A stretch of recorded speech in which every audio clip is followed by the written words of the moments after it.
How are you doing today? I'm doing very well. It's my first trip to Birmingham. I have driven through Alabama a number of times. This might be the first time I stopped. I obviously have been missing stuff. Why didn't y'all tell me? I would have come before now. No, this is fabulous. I'm just so excited to be here for Southern Voices. And we're just going to spend some time today with old friends, right? Talking about our books, talking about ourselves.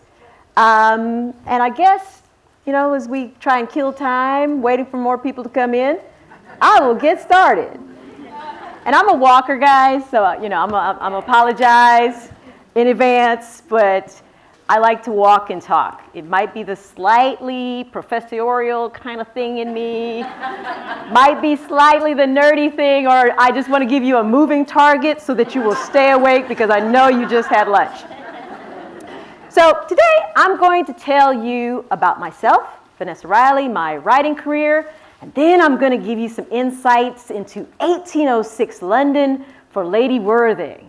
So, Sarah talked about this morning about the beauty of Victorian London. I'm going to take you back maybe about another 50 years and tell you about the beauty of Regency London.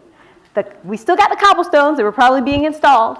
But it's the chaotic political nature of 1806 is amazing. And I will talk about just imagining what a woman of color, a woman of privilege, is doing when the world looks like it's starting to right itself. Haiti is now free, abolition movements are strong, but because Haiti is free, every abolitionist in the world, their movements have stopped. Wilberforce, fathers of the faith are sitting around like, we were good with y'all being free, but now y'all want to run a country? I don't think so. That's a dangerous thing. And so what happens if you're a woman who thought the world was becoming right? How do you respond? And then, of course, you got to stay alive because you're solving murders. But that's a whole other story.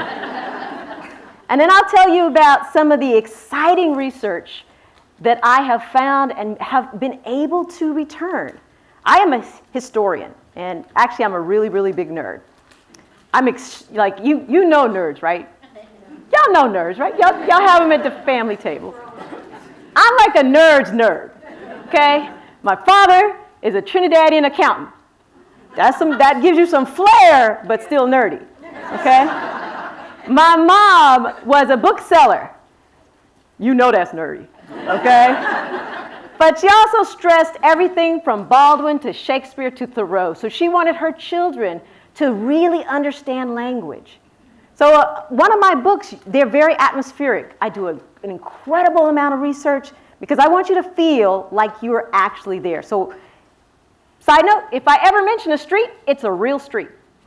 If I ever describe a building, for the most part, they're real buildings or an amalgamation of real buildings because I want everything from the doorknobs or the door latches to the pine board flooring and the I want you to feel like you're there, you're walking on there, you're hearing the creaks and whatnot.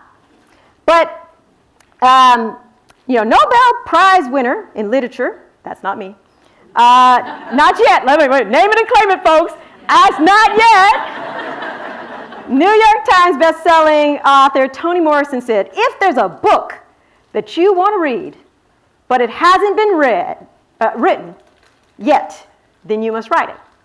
I have taken that to heart because, my father, the Trinidadian accountant, was also a storyteller.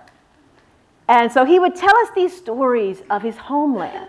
And he would tell us these stories of history, particularly since his only girl, in a house of boys here, about these women who did these phenomenal and interesting things, these women who led battles, these women who became champions of the faith in the colonies. And you know what? As I grow up and I do research, half of them were true. But you shouldn't have to look to a comic book to find them. Grant a phenomenal woman. She was a Dahomey warrior. So if you stayed through Bryn Rhodes' Rain's talk, He talked about Benin and all these different places in Africa. The Dahomey culture is extremely important because it valued women. And women were trained to be killers.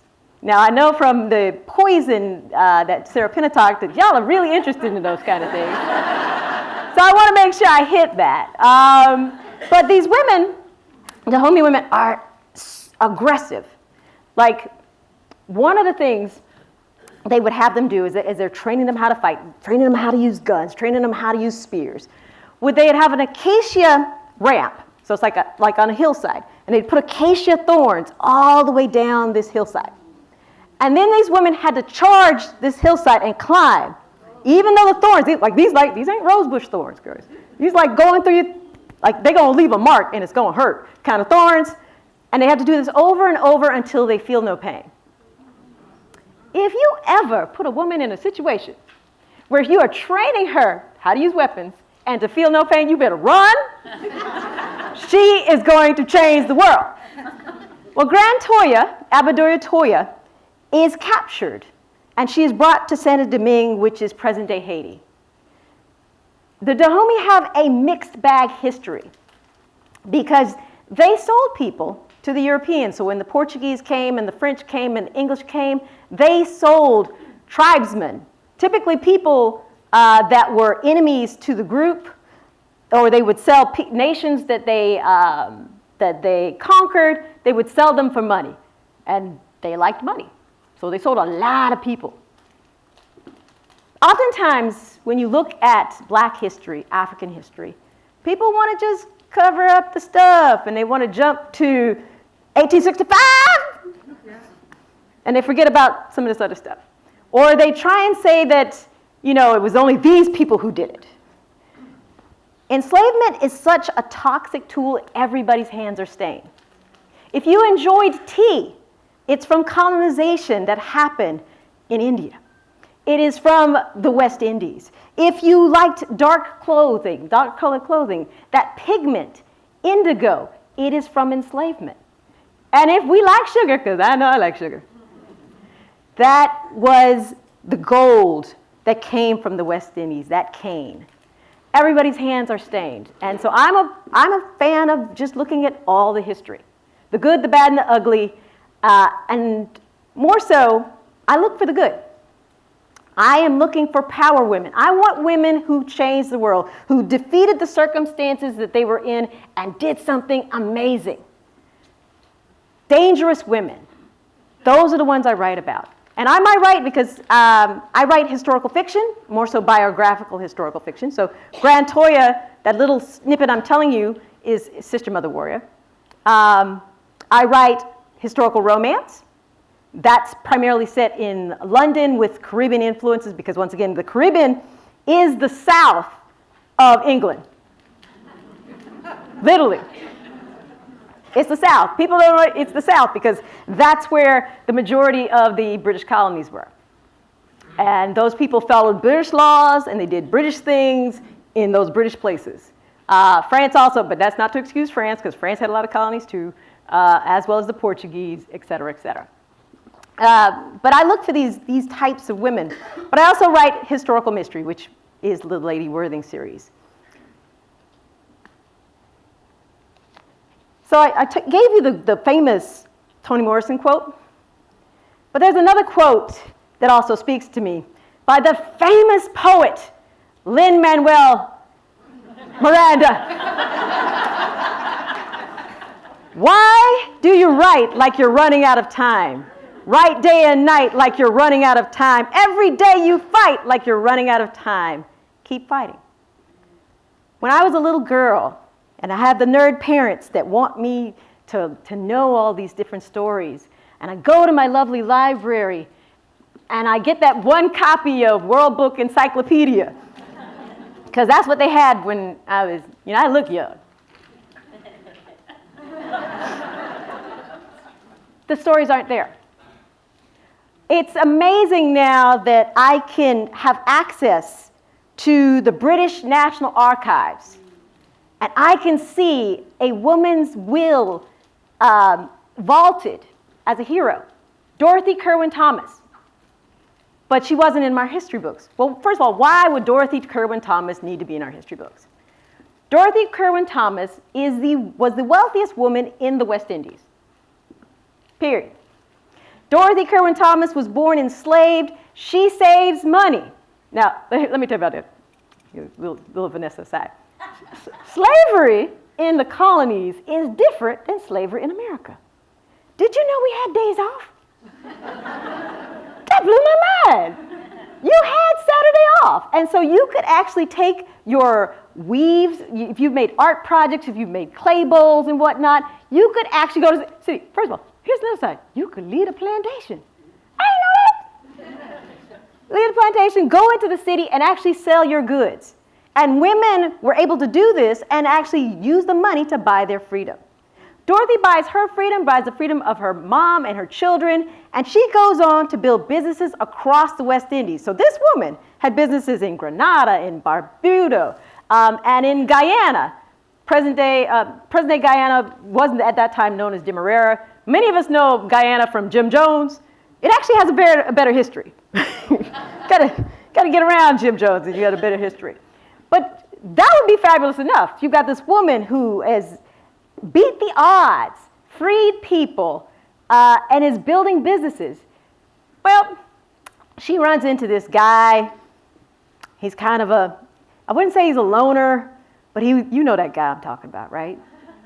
He happens to be Prince William, the future King William IV, and they have an affair where he smuggles her back to London, and she sees this London world through his eyes. That would be fabulous enough, right? But when she gets back to Demerara, there's many women like her, black women and women of color, that people are frightened by this new economic power, even though a lot of these women got their money because they ran brothels.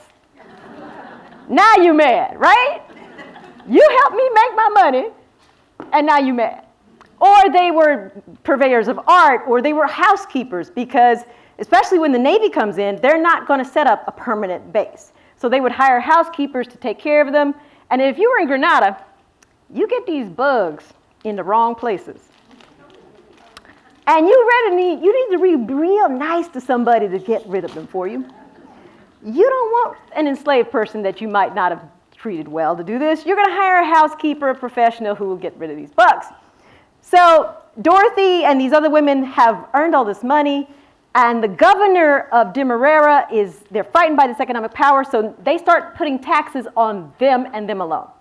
Anytime there's a rebellion, they say, you ladies should have stopped this rebellion. Oh, hold up. You want us to go from our houses to stop angry people who are mad at the same government we mad at? Oh, you crazy. But Dorothy paid the first year tax. She actually gets on a boat, takes actually 18 grandkids with her. Y'all know where Demerara, this is below the equator, right? She's going to take these 18 grandkids on a boat to first Scotland to drop a few of the kids off at the Dollar Academy so they can get education. First of all, many of us can't get to Costco with one. She's 18. But then she goes and she forces a meeting with Lord Bathurst, who's the Secretary of War in the Colonies.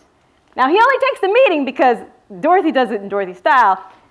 Big old carriage, 6 horses, the footmen, the whole 9 yard. He thinks it's a queen coming to visit him. So he opens his office and he lets this woman in, and then he realizes she's not a queen, but hey, you went through a lot of expense to get here. So he takes the meeting, and he is so impressed with what he hears, he fires that governor, abolishes the tax, and Dorothy goes back to Demerara and has saved generational wealth for women of color, black women in that colony.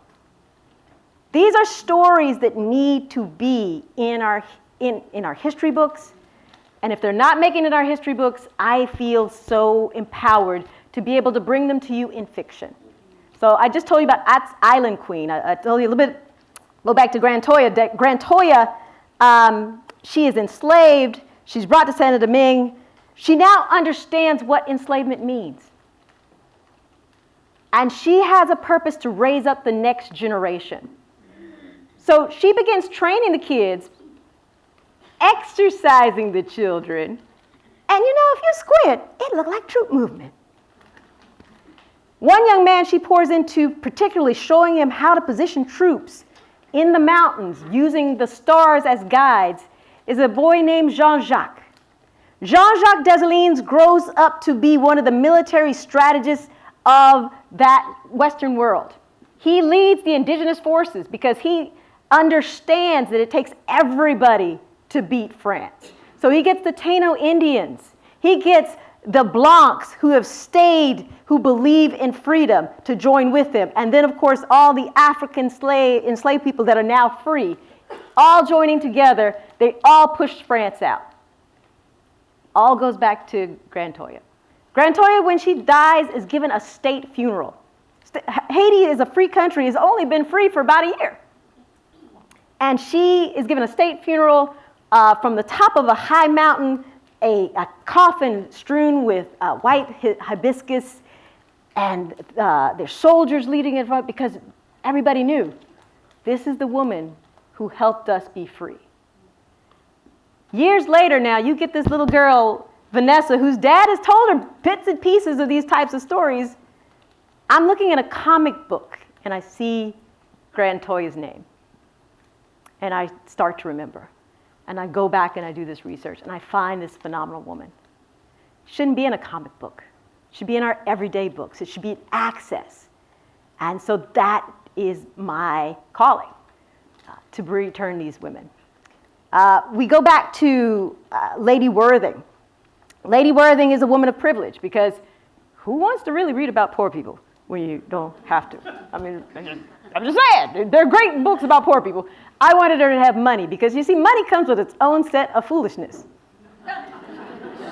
Own set of expectations, and get you access into places you really shouldn't be. So that is Lady Worthing. So my mom, who was my first writing coach, we used to every Sunday night watch Murder, She Wrote. That was my jam. Okay, another Vanessa aside, how many think Jessica Fletcher was a serial killer? I mean, how can you go someplace every day and there be a murder? And wouldn't you cover it up by just choosing the most narcissistic person and making them give them their moment? Yeah, I did it. And I'm glad I did it. I don't know how. Jessica, how did I say it? Oh, yeah, that's how I did. Personally, that was my thought. I think Jessica's a serial. But you get that, you get Matlock, you get Remington Steele, and then you go to the other shows my mom and I watched, which was Dynasty and the Carringtons. So if you spin all that wonderful foolishness, you get the Lady Worthing series. So right out now is Murder in Westminster. Lady Worthing has, she's trying to get the movement started. She's trying to, the abolition movement is underground. They're actually having secret meetings. And so she believes that if she can get some documents that her husband has gained intelligence from the colonies to him, they'll be able to write pamphlets because Wilberforce, Mary Hannah, they wrote pamphlets. These are true facts of how to get people engaged. But on the way to do that, she's fighting with her neighbor. And her neighbor was standing next to Lord Nelson when Nelson was killed. So personally, my husband is a military man. I love our veterans. And when you think about the number of wars that are happening during this span of time, I mean, you've got the American Revolution, you've got the Haitian Revolution, you've got the French Revolution, you have all this fighting in the colonies. There are people's lives being materially changed. What does your life look like when you come back? And you don't have the Veterans Administration to make sure you're okay. So I love these stories. So Stapleton Henderson is a physician standing next to Nelson, so he's going to have some post-traumatic stress syndrome. And right now, he's got these two lovely greyhounds, and she's convinced, Lady Worthing's convinced, that her dog Teacup is being terrorized by these two well-behaved greyhounds. Might be the other way around. And Stapleton himself, he's a curmudgeon. Maybe he's a sexy Moriarty type guy. We don't know yet. The series is early. So there's some tension there. And one night the dogs are going crazy and Lady Worthing and Stapleton Henderson go out and they find his estranged wife dead on the fence that he's put to keep the dogs apart, but on Abby's, Lady Worthing's side of the fence. And Lady Worthing sits back and she says, what would Regency London think is guilty?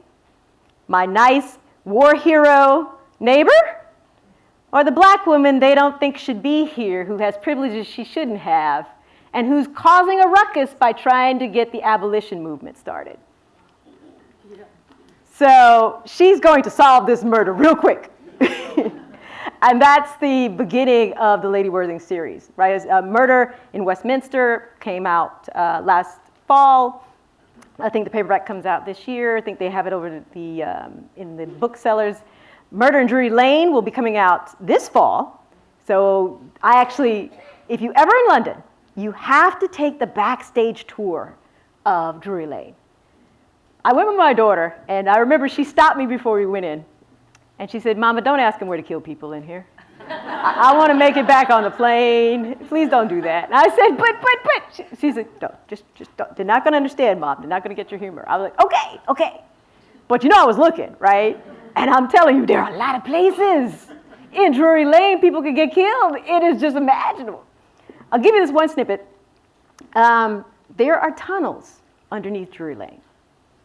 And some of them have been filled in, and some of them, but during the time frame of 1806, which is where this is set, they're open. And they had it because, one, some king wanted to meet with his mistress, and that's the way that he would get through town.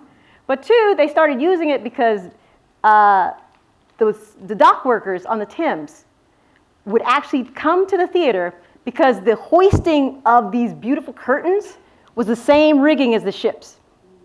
So they would hire the sailors to come and open up the curtains and close the curtains and move the settings. So I was like, you know what, bet! I know how, at least I may not know how somebody gets killed, but I know how to get away. It's all about possibilities is the bottom line. I write about 2 to 3 books a year. We'll probably get in more into process and whatnot, but I am a planster. Okay, we heard about the plotters, the ones that the detailed outline folks, and then we heard about the characters will talk to me, and I will wait upon the great beyond to give me the word. No. That's not me. I'm somewhere in between, right? So I will do an outline. I do a lot of character work.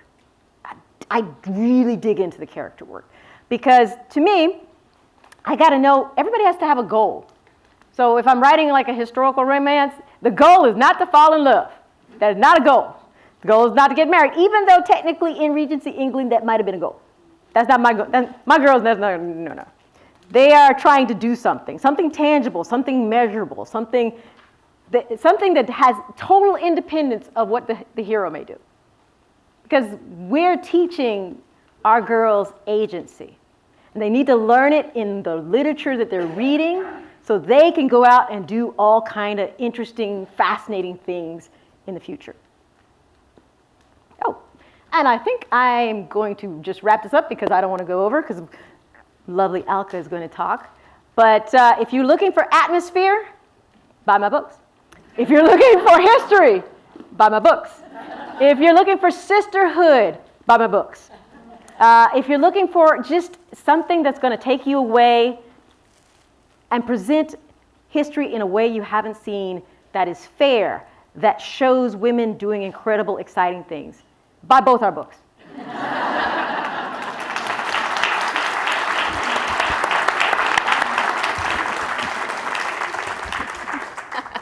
Thank you. That's great, Vanessa. Thank you. And thank you so much for the Southern Voices folks who pulled this all thing together.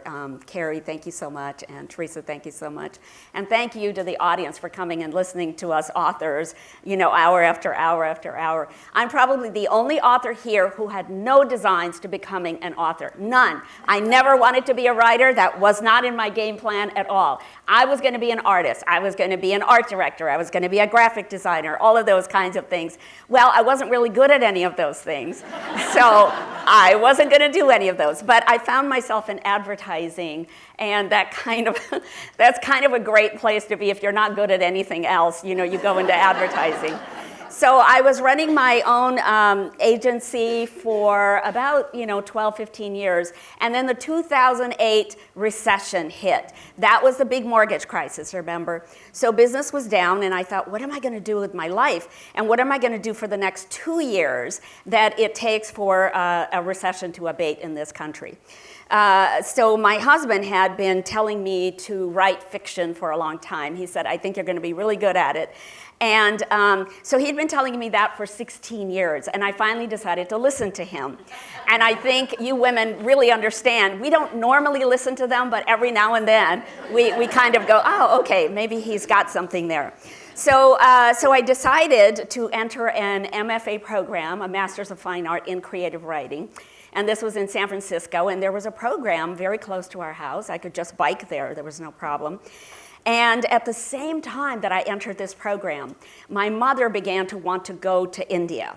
And so she and I were going to India back and forth. We must have gone about 4 times. I would take her there during my semester break. She wanted to stay there a while. And then I would come back during another semester break and pick her up. And of course, while I was with her, we would spend a lot of weeks together. So she would take me to the Pink City Bazaar. She would take me to the Sari Bazaars. We would go to the vegetable market, and she would show me the fruit that she cannot get in the United States, her favorite fruit. And she just told me all these stories about her life. And I had no idea that at the age of 18, she was in her first year of college when her father said, you need to come back home. We have found a great engineer for you to marry. And then she had this, arranged marriage. And for the rest of her life, she did not have an opportunity to go back to college, and she didn't have an opportunity to have a career or any of those things. She had 3 children right away, and so she was always at service to all of us and to my dad and to her family and his family. So, but I realized in all of this time with her that she had very carefully chosen for me to have a life very different from hers. She made sure that I was going to be independent. So she said, I am never going to tell you who to marry. I won't tell you what to do for a career, and I won't tell you whether or not to have children. I don't need grandchildren as much as I need for you to be the kind of woman that I could never have become, because I didn't get the choices that you did. So it always makes me really emotional talking about this, because I thought at that moment, as long as I'm going to write, why don't I write about a life that my mother could have had? And that became The Henna Artist. And Lakshmi, the main character of The Henna Artist, is my mother, the woman that I think she could have become, because Lakshmi gets to leave her marriage. And she gets to become a henna artist. She gets to do whatever she wants with her life. So I said to my mom, Mom, I'm writing this book in my MFA program, and it is all about you. And my mom thought, well, that's very interesting, honey, but I don't think she ever thought that it would become the book that it became. So I leave the MFA program. The Henna Artist is my thesis, and then my mother died unexpectedly. And so I thought, okay, I need to stop writing, because I only wrote this book for her. This is the only book I have ever written. I don't write short stories. I don't write poems. I don't do any of those things. And this was just in service to my mother.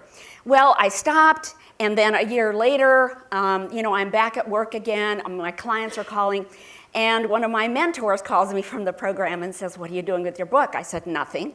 And she said, well, I have some ideas. Why don't we get started? Let's make this thing go further. So we did, and I sent her a couple of different drafts. Well, she sent them to her agent. And her agent calls me from New York in a couple of weeks and says, I love this book. I really want to help you get it out into the world. And I thought, oh my God, I'm going to get published. And Emma said, no, you're not going to get published. You have a lot of work to do on this book. So, oh my God, so she says, okay, I want you to do this, I want you to do that, I want you to cut out 140 pages, da-da-da-da-da. And so 3 years go by, and she and I are going back and forth on this stuff. And I have completed about 15 drafts at this point. And I said, Emma, aren't you ever going to send this off to a publisher? She said, you are so not ready to be published yet. What you need to do now is to go find yourself some independent editors. And I said, well, isn't this what we've been doing all along? We've been editing and you're a professional. She said, I'm just an agent. I'm not an editor. So then I hire a couple of independent editors, and they take me through the book, and they send me long lists of things that are wrong with the book, things that I could fix.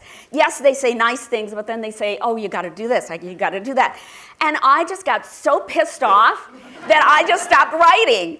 I just said, this is not for me. This is not my dream for life. This is not something I ever wanted to do. So anyway, a year goes by, and then I find the manuscript in my desk one day, and I start reading it, and I go, hey, this is a pretty good book. Why doesn't nobody want to send it off to a publisher?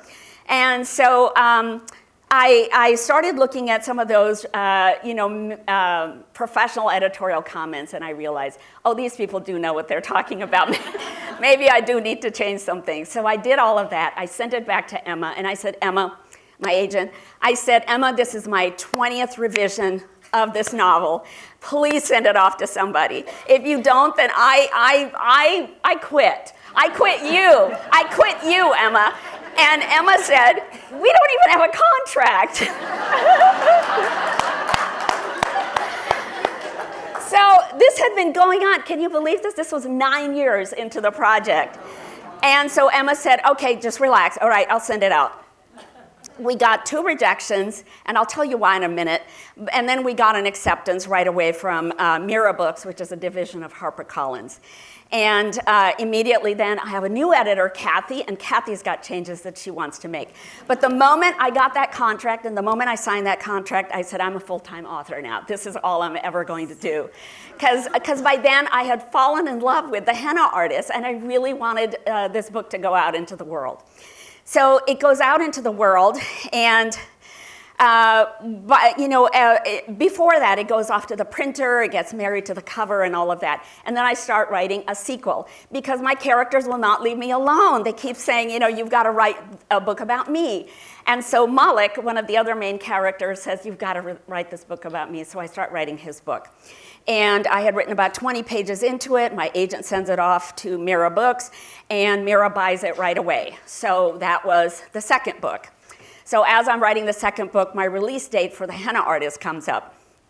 And my release date is March the 10th, 2020. A less auspicious date could not have been planned.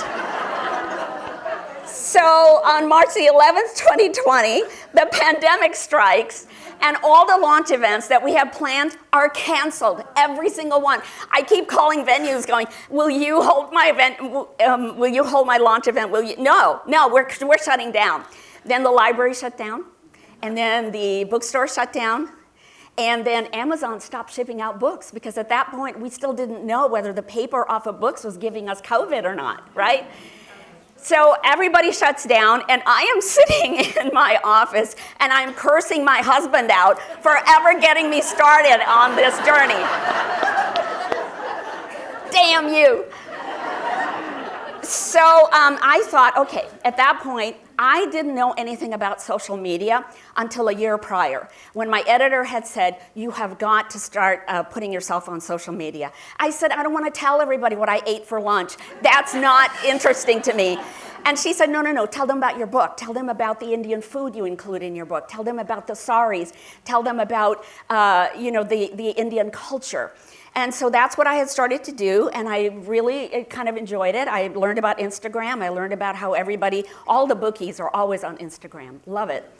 And so I started saying, hey, I'm sitting here with a mass of books, and I don't know who to talk to about them. So will you please call me if you have a book club of any kind? So people started responding, and I started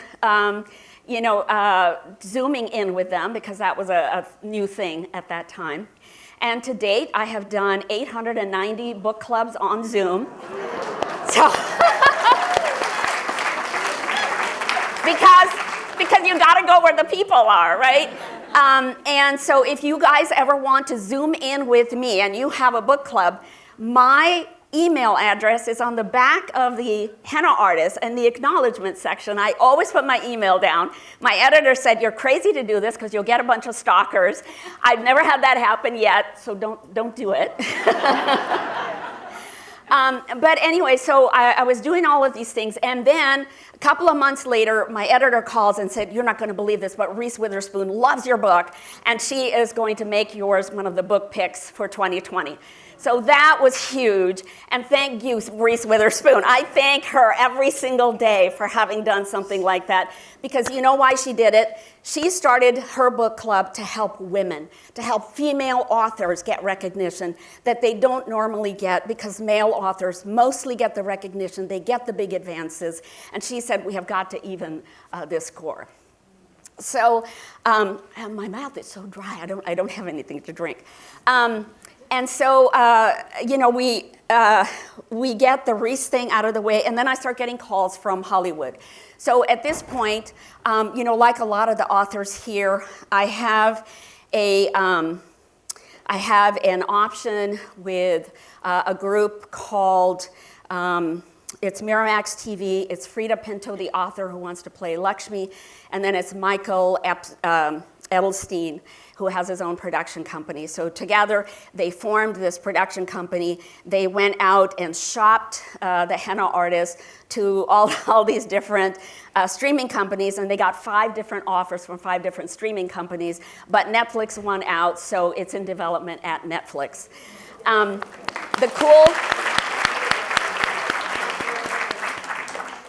And the option keeps getting renewed because they haven't quite figured out how to develop it yet. But the coolest thing was Michael. The first thing that he said to me, and I had Zooms with many different production companies, but the reason that I loved him and why I sold it to him is that he said, we want to produce an Indian Downton Abbey. He said, in fact, we are calling it Brownton Abbey. So that's in development. Meanwhile, I finished The Secret Keeper of Jaipur. That also becomes a bestseller. And now, on March 28th, the 3rd book in the trilogy will come out, and it's called The Perfumist of Paris. And this book I'm excited about also because I had to go to Paris to find out about perfumes. And I had to go to Lisbon, and I had to go to New York City, and I did a lot of research on how perfume is developed. And the beautiful thing that I found out that I want you all to know about is that most of the ingredients that go into perfume, whether or not you're perfuming your body or your environment or your car or your detergent, those ingredients come from India and the Indian subcontinent, right? Think about sandalwood and jasmine and damask rose and agarwood and any of the spices, cloves and cinnamon and peppers. Those are all from the Indian subcontinent. Even though France has a reputation of being the perfume capital of the world, I want you to know India's contribution to so many of the things that you use around your houses today. To the textiles that you wear, to the makeup that you put on yourself. So, India's contribution to the world is one of the main reasons that I wanted to write these books. So I wrote this trilogy, number 1, starting out with my mother. I wanted to give my mother the agency that she never had in her real life. And I do want for all women to have that agency, just like my mother gave it to me. I think it's important for all women to be able to choose what they want to do with their lives and for no one to hold them back. But to have India as the centerpiece, I started this other novel, and my agent just sold my next 2 novels for a 7-figure deal. And that is incredible. That's incredible because I'm going to keep writing about India. I'm going to keep writing about her contributions to the world. But also, I just want you to know, when you never wanted to become a writer, this is what can happen.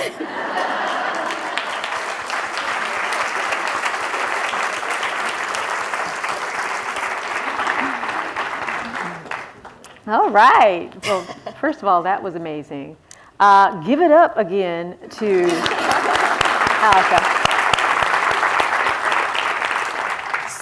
So Vanessa, how you were talking about the stories that you feel belong in our history books, in our, school's lexicon. I think, you and I share that, because I do feel that so much of what I've discovered about India's contribution, so much of what I've discovered about Indian women throughout history also belongs in our history books, and it doesn't exist so far. One of the saddest things is when I run into young people and we talk about history. And oftentimes they don't want to hear about it because all they think of is the enslavement story. That is the beginning, the middle, and the end. That is a point in time. And I say this not to discount it. It's an important story. It frames so many things. It touches so many things. It's insidious in its nature, but it's not the only story. I want to see, and then we've had people who can't imagine Black joy. They can't imagine anybody whose relatives have been enslaved or who were enslaved themselves. They can't imagine that having any joy. And that's a dehumanizing thing, because it's saying you're not capable of looking for something better. By finding these women who have dreamed, who have done, it's a way of saying, look, yeah, things can be tough, but we can do more than one thing at a time. Mothers can cook, they can go to work, they can chew gum, they can clean up after and make sure kids don't die during the day. They can do a whole bunch of things. Well, they can also lead rebellions, and they have. They can also build governments, and they have. They can also build businesses, and they have.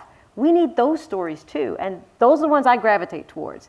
So any of my books, you're going to see women who found their agency. Now may not be perfect, because that's the lens. I also find people that if somebody has done anything wrong, they should never be written about. I'm sorry, George Washington, he did some stuff wrong. Don't get me on Thomas Jefferson. Okay, there's another side. He's a douchebag. Okay. Pure and simple, but he can write beautifully. That Constitution, that was beautiful work. But that boy, he ran away when our country is fighting for independence. He went to France to party. Just keep that in your head. Okay? So, and I think part of what you're talking about is that all characters are flawed.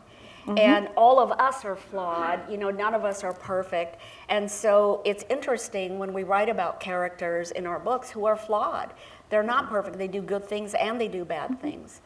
But that's what makes them, relatable to everybody. And that's that humanizing. When you really realize that Black women, brown women, all women of color are women, and that we can be multifaceted and interesting, that just branches everything. Alka, one of the things I love about your books is the scents, the smells, the atmosphere that you do. Talk a little bit about what inspires you to just, like the difference between jasmine and sandalwood, like choosing the scents. Yeah. What was interesting is my family immigrated from India in 1967. And one of the things that we noticed, first of all, when we went to restaurants, is that the only spices were salt and pepper. And we were used to 15, 16 different spices in our food every single day. That's what makes food so appealing. And I'm sure a lot of you guys have had Indian food and you really liked it, maybe for that reason. But the other thing is the color. So in India, color is such a big deal. And that's where we get the flowers. We have such tropical, gorgeous flowers that are intensely colored. And, the women's saris are colored. Everything is so colorful. And that's something that I think we noticed right away in the United States that wasn't present.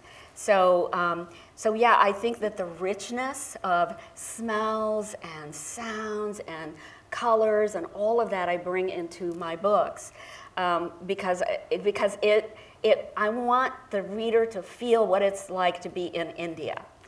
And so I think that's why a lot of readers ask me now, will you lead us on a trip through through India? Because they want to go now, and I would love to inspire more people to go. You said that in slavery there was only like one story. There was only the one story, the plantation.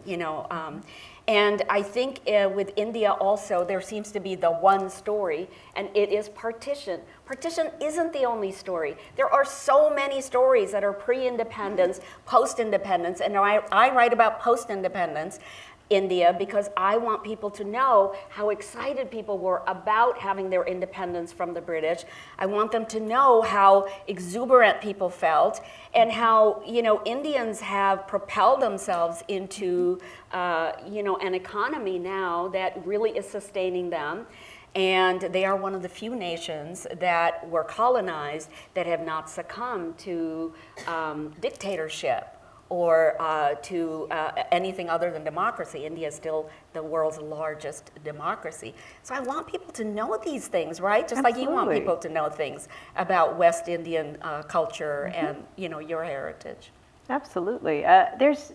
You find like what you see in the books are like just the tip of the iceberg.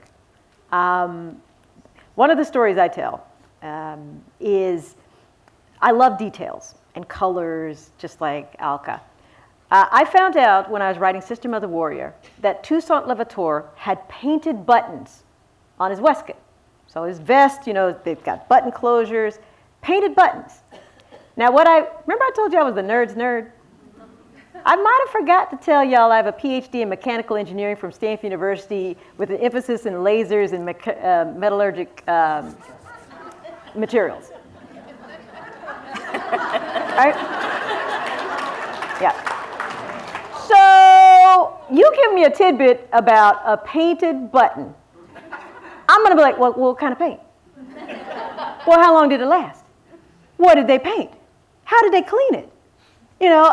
These are like all this stuff, 2 weeks, actually, it was 4 weeks worth of digging, didn't find any more. All that comes out to, I did find a couple of the examples, et cetera, but it comes out to be like 2 sentences in a book. So you have to separate sometimes the research side for what actually gets in the book because people aren't reading, they're not picking up a fiction book for nonfiction.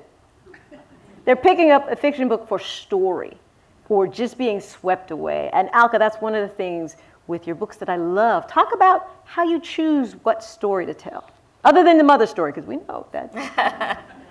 I choose stories, I think, and I know you were saying some people say the characters tell me. So the characters do tell me what they want to talk about. So I knew that. Personally, I would love that, but that doesn't happen. But keep going. So I knew that Radha, in The Perfumist of Paris, wanted to work with perfume because one of the things that she wants to do is to bring the fragrances of India into Paris that she hasn't smelled before.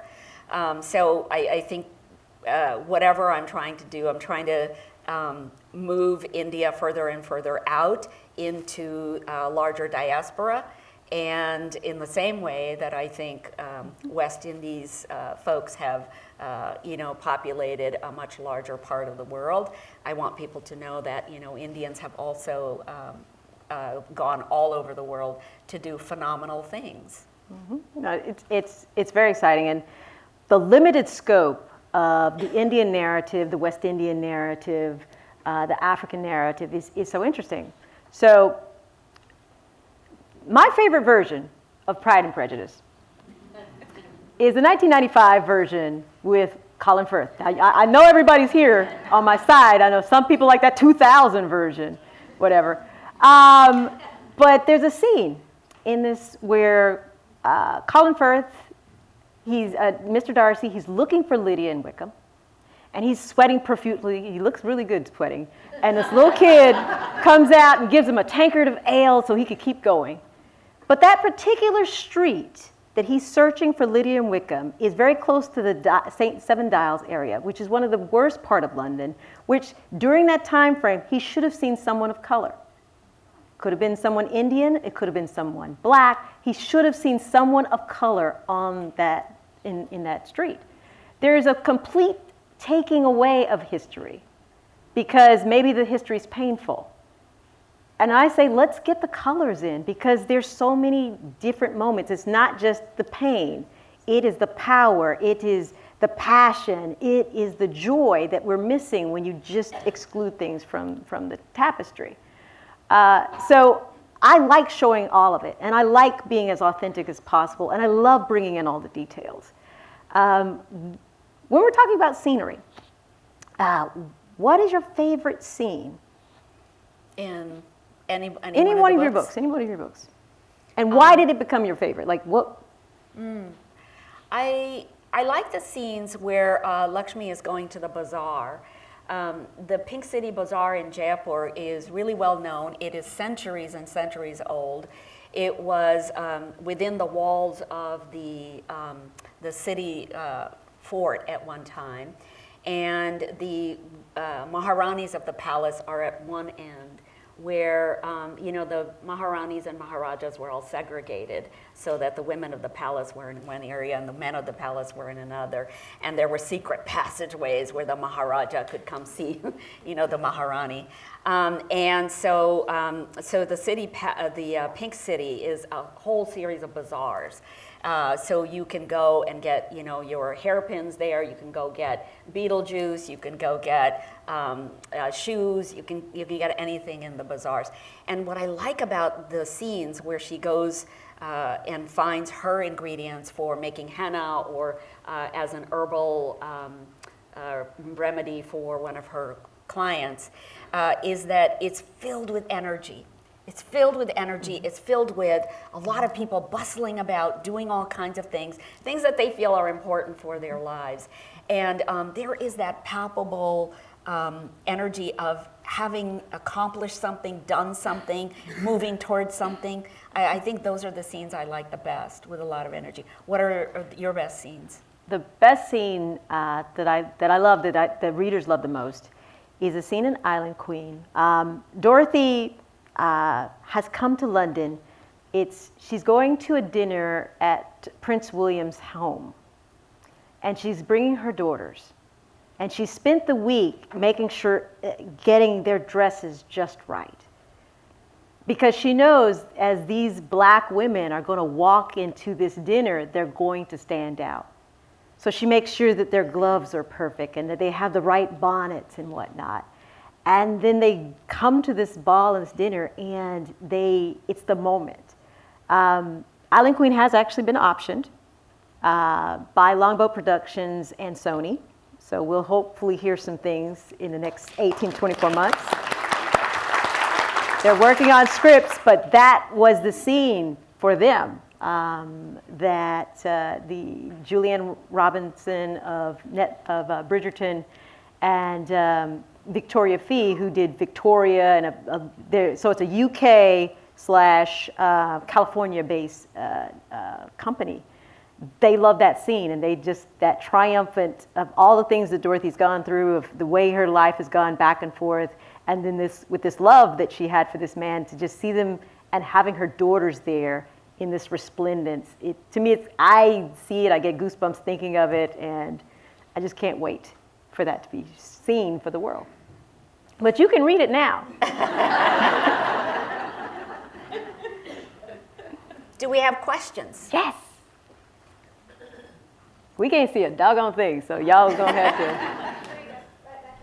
Hey, you said that your spouse was encouraging you for 16 years. What was it about you that he said you should be an author? Was it stories you were telling about your family, or just... Oh, what a perceptive question. Thank you for asking that. Nobody has asked that before. Could you repeat the question? Yes, the question is, what was it about my husband and his knowledge of me that was encouraging me to write these stories? Why was he encouraging me? Okay, so when we were first married, and I should tell you, my husband is also a writer. And that's actually a very good thing. We work very well together. But my husband graduated through the Stanford creative writing program. And so he had a fellowship up in Idaho. And so we were driving up there. We did a big road trip. So we're driving up there, and he said, tell me some stories. And I started to tell him stories about India. And I started to tell him stories about our growing up. And he goes, honey, those are really good stories. You should write them down. So I started writing them down, and then I would show them to him, and he would say, you really need to be a fiction writer. A year after we were married, he said, you know, I know why you married me. You want to be a writer too. And I didn't believe him. It took me 16 years to get that right. Right. That prompts me to ask the question of, what does he think about your success and how does he deal with it?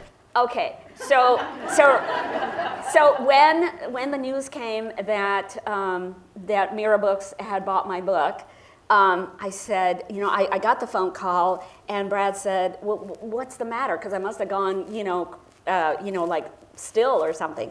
And I said, oh, you know, they bought my book. And he goes, oh my God. And he's just jumping around the room. And I was in shock. Once again, when I got the call about Reese Witherspoon, Brad's like jumping around the room. And he's like, oh my God. And so he is, I think, my biggest fan. And I think that is really a treasured relationship that I have with him. Because I think he saw all those years ago, you could be this now. And I think he feels like this is the fruition of what he encouraged. You know, you got to keep them just because. Yeah, I'm going to keep. It's been 28 years now, by the way. So yeah, I think I'll keep them. Hi. When you talk about so-and-so has optioned your book, what's that process? What does that mean? Do they pay you to have access to the rights of your book? Yes.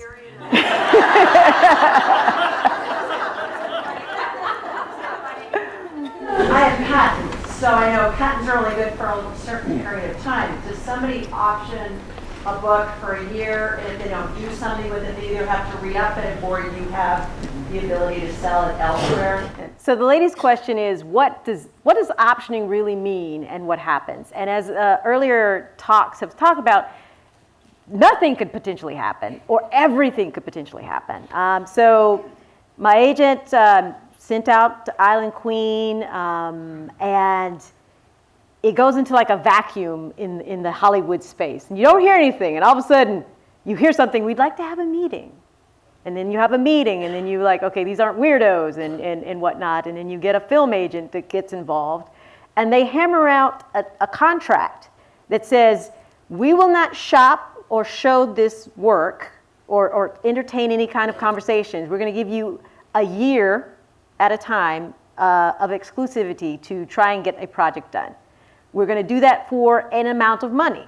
So they give you an amount of money and a year. And then usually the contract says it can be renewed at a certain rate yearly. Island Queen now it just was re-upped in December. We have gone through, off the record, 3 different writers. Pandemic hurt some momentum, and the last person got really, really ill and had to withdraw. So we're on the 3rd one, so we're hoping. But it's kind of cool, right? You know, somebody actually is invested. I was on a call, and one of the execs from Sony was crying because she was like, I grew up here, and I knew this space, and I speak Dutch, and da-da-da-da-da-da, all this. And to hear all of that, it's amazing. But once again, there's still no guarantees. But for the privilege of trying to make something happen, they pay you an amount of money, and they can keep renewing it. And then if you run out of the number of options, which I've heard can happen, then you renegotiate again. Because with this option, you can't shop it to someone else. It's locked up until the option expires, or they actually do something. Make sense? Okay. And then the other question that we're always asked is, are you writing the screenplay for these shows? So you as an author can say, hey, I've got screenwriting chops, and I would like to be able to, write this or whatever. But if you have no screenwriting chops like me, I go, hey, can I help write that? And they're like, do you have screenwriting chops? No. They said, okay, then we pay you more money to go away. Because as authors, you know, we are so wedded to the story, we're so wedded to the characters that if we're involved in the project, we want everything to stay the same that we wrote in the book, the same way. And they know that because they have worked with authors before, and they say, never again, we're not doing this with an author. So then they say, okay, we'll pay you this amount of money if you don't be involved, and then we'll pay you this amount of money if you are involved. And you think, okay, I'll just take the money and run. That's okay. I got a quick follow-up question. When it's made, do you get a hit off of the revenue that comes in from it being made as well? Yeah, every contract is different, and you'll have an attorney, an entertainment attorney, look at your contract. But yes, you will also get royalties off of every time that it's shown. So because you know I'm the geek, right? I'm gonna give y'all some more geeky language. So there's the option. Well, the option has to be activated, so that's a sale price to one of the networks or the Hollywood, you know, depending upon if it's going to go TV or if it's going to go movie. That's a sale increment. Then there are potentially, if you got a good agent, consulting fees where they call you up, hey, you know, and then they can also negotiate, hey, I need to come out when you're filming to watch. They can pay you for that.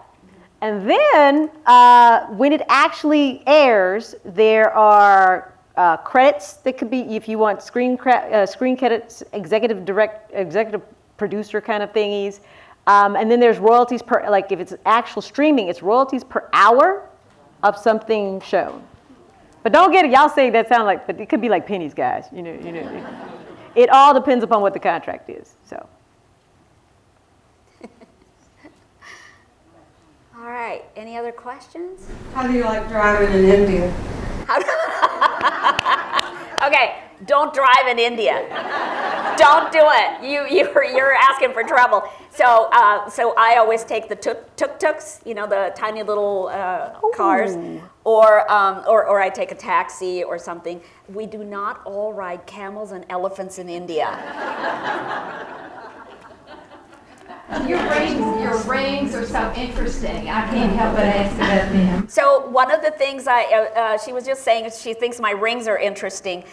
One of the things I inherited from my mother is my love of jewelry. And my mother always said, combine all kinds of jewelry. Like don't just go for what you see as a trend or whatever. Combine everything and make it your own. Be your own stylist. So yes, so I buy my rings in many different places. This one's from Etsy. That's gorgeous, though. Yeah, so. Yeah. They're both actually gorgeous. I didn't mean to point out just one. Okay, do we see? Yes. Are there some women authors that inspired you, like that you read, was meaningful to you before you became a writer? I wide. Look, once again, I'm very wide. So you know, Toni Morrison, Baldwin, more people who are still living. We'll go for Beverly Jenkins. We will go for Kate Quinn. We'll go for Beatrice Williams. I like being transported. You know, and then you've had fabulous authors today, Sarah Pinner. Getting a blank on some of the other names, but there are some fabulous authors if the book will transport me someplace, I want to read that book. You know, and if you can teach me a little something, I'm gonna really want to read that book. So one of my favorite books is Jane Eyre, and it will always be one of my favorite books because it transcends culture, it transcends time. It's really about the young orphan girl who feels that she deserves happiness, who feels that she is worth every bit as any of her rich half-brothers and sisters are. And she goes on to find that happiness in whatever way she can. So that's one of my favorite books. But also I like Elizabeth Strout's Olive Kittredge, because Olive Kittredge is such an interesting, crazy, you know, eccentric character. I love a lot of Ann Tyler's books. I love a ton of those. I like Larry McMurtry's Lonesome Dove. I like Kate Quinn's The Alice Network. Oh gosh, there's so many fabulous books out there, aren't there? I mean, don't you guys it just blows your mind. I can't possibly read all the books that I want to read in this world. There's so many good ones. If we don't have, let's just briefly, Alka, oh wait, we got another one. Hi. Involved with character development. When you're writing, how does that, when you're in that headspace of those characters, how does that affect your personal relationships? Wow, so the question is, how does the character development we do affect our personal relationships? I'm not really sure how to answer that. Do you mean that we're so involved with our characters that we might transpose that onto our people we know in our lives? Oh. Okay. I think we can interpret that any which way we want. Yeah. When I do a lot of research, right? And sometimes the research is uncomfortable. When I read some of the enslavement accounts in the West Indies, some of the tortures are insane. I give myself license to throw 100-year-old books across the room. And my husband and daughter are like, okay, she's throwing 100-year-old books, don't go there. Just leave her in her office and she'll calm down and whatnot. I believe in self-care, so at certain points I've had chocolate on subscription just to keep yourselves going. But the things that really hit home aren't necessarily those things. Is when I do character development, I personally believe that every character, as well as every human, has a lie that they've been battling. So there's some lie, somebody told you you weren't pretty, somebody told you you weren't smart, somebody told you you would never succeed, etc. And that's kind of in the back of your head, and it filters, how you interpret the world. That lie, and until you're healed of that lie, it's there. So when the lie gets really close to one of my lies, that's when I really feel it. And you need that separation. You need to read something else. You need to do something else because it's hitting too close to home. Yeah.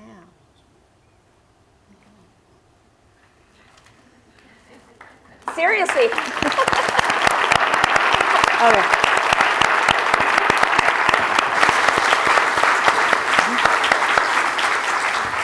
Well, Alka, real quick, what is your next book? It's The Perfumist of Paris, coming out on March 28th, and I wish we had copies here for you, but they won't allow any release before then. But the other two books are The Henna Artist and The Secret Keeper of Jaipur. Please buy, as you said. Please buy both. Yes. For me, July will be my next historical fiction. It's called The Queen of Exiles. You are going to learn about Queen Louise. She was queen during the Regency. The kingdom was fabulous. The kingdom fell. She had to go into exile, and she rebuilds her husband's their fortune, and she reigns in Europe. So and it's a true story, another one that should have been in our history books, Queen Louise. You're going to read it in Queen of Exiles. That comes out in July. But you can buy every other book right now.